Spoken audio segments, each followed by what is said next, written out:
Hi, I'm Anne-Marie from brambleberry.com. Today, I'm here to show you how to make solid shampoo bars. You loved, and I loved, our aloe vera shampoo bar recipe so much that today we're revisioning the same thing, and not just so I can make more of these to keep in my shower. This particular recipe uses a new fragrance, the Berry Blossom fragrance from Brambleberry, some different colors, and a brand new clamshell mold.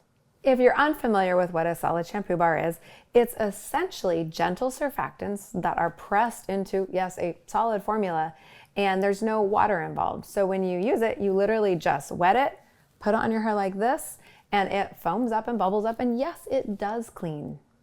I love these so much that I have a bar in my shower at all times. For this particular recipe, we've added some extra hair-loving ingredients, like some DL-Panthenol, which is a fancy word for saying vitamin B, and some extracts and BTMS 50, which is a conditioning agent that also helps to keep the bar together.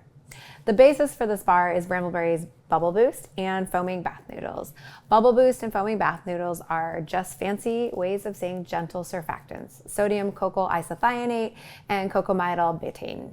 So the very first thing we're going to do is heat all these ingredients up over a double boiler. Now they don't really melt, they more like glop. So it does take a little bit of patience, give it a little bit of time because you want the consistency to be as kind of gloppy, pourable as possible for the most smooth finish.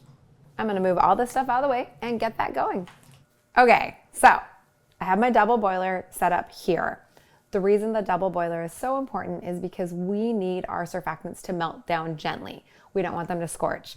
Boy, they smell terrible if they scorch, and they also get really hard. I've also already measured out my foaming noodles, and now I'm getting ready to measure out my Bubble Boost. The reason we measure this all out at the same time and we start melting them together at the same time is that the Bubble Boost, being liquid, helps our foaming noodles kind of, again, glop down into more of an oatmeal-y type consistency. It'll never melt, but this will help it so you can kind of glop it into the molds. Now I'm just going to add this to my double boiler. All of it. Whee! Gonna get a spatula and get this all in there. And then I'm just gonna kind of mash it together and mix it and then walk away. Now, I'm not going to say leave the studio, or if you're doing this in your home, leave your home. This is still a warm stove environment. You can't really walk far away. This is gonna take at least 20 minutes, if not 30. So be prepared to come back every 5 to 7 minutes to just gently agitate it. If you stir it too vigorously, you will get bubbles.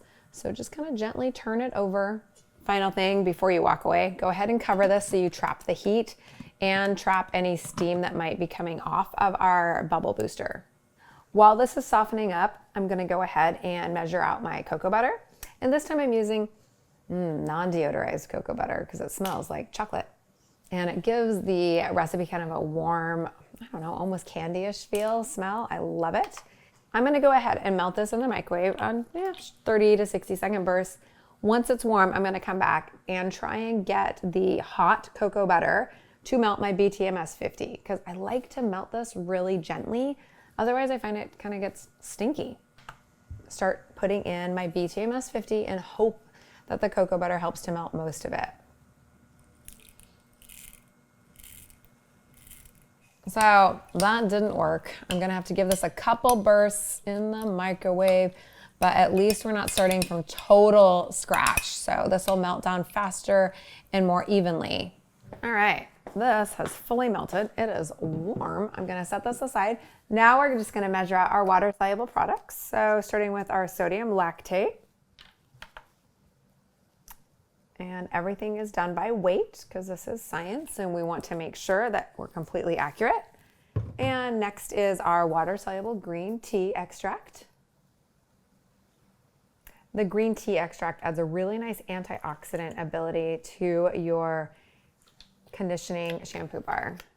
So this DL-Panthenol is water-soluble and I just like to dissolve it in my water-soluble products. So you just measure it out by, again, weight, and start small because you can always put more in, but you can't take it out.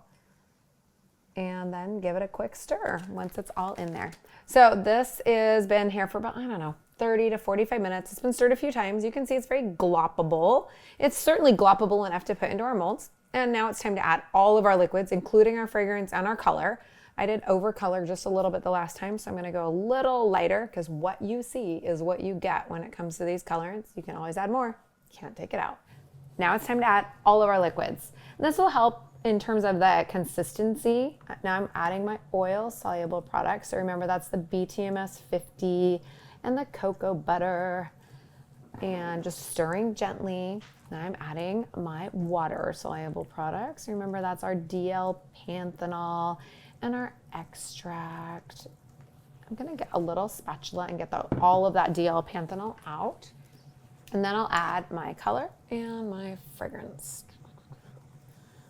And with the fragrance, you might be thinking, well, gosh, that doesn't seem like that much fragrance. But remember, this product doesn't go through saponification. There is no high pH to fight against. And so a little bit goes a long way.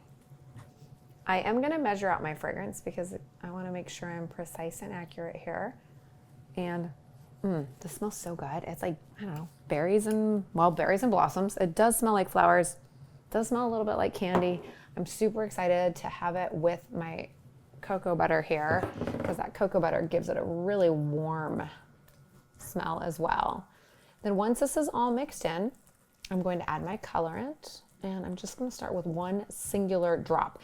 These colors are so powerful. They're actually preserved already, which is great. There's no diluting. They're ready to use right when they come. This is the pink Quartz liquid crystal dye. I'm literally going to do just one drop. That is it. Okay. I know it doesn't seem like it's enough. We'll see. And it does take a little bit of stirring because this is not the most liquidy of consistencies, but you can see it's getting there. Now, if you use too much, could you dye someone's hair? It would be difficult to dye their hair, but you might make it you might potentially get a little bit too much color in their shower, which doesn't make anybody happy. So we are going for a light color that's interesting and fun, but not such a dark color that you're gonna stain tubs or stain skin. Okay, I added one. You can see we have a long ways to go before we get here. I'm going to be adding, hear me out, 2 whole drops. That's right, I'm going big. 1, 2. And we're just gonna stir that. And I would really much rather work slowly here. Okay, I am now happy with this color. I think it took a full 6 drops, and we now have to just add the preservative. The preservative does best when it's at temperatures at 160 or below, but this does best when it's at higher temperatures, so it's kind of a fine balance. Right now, I am right at 161.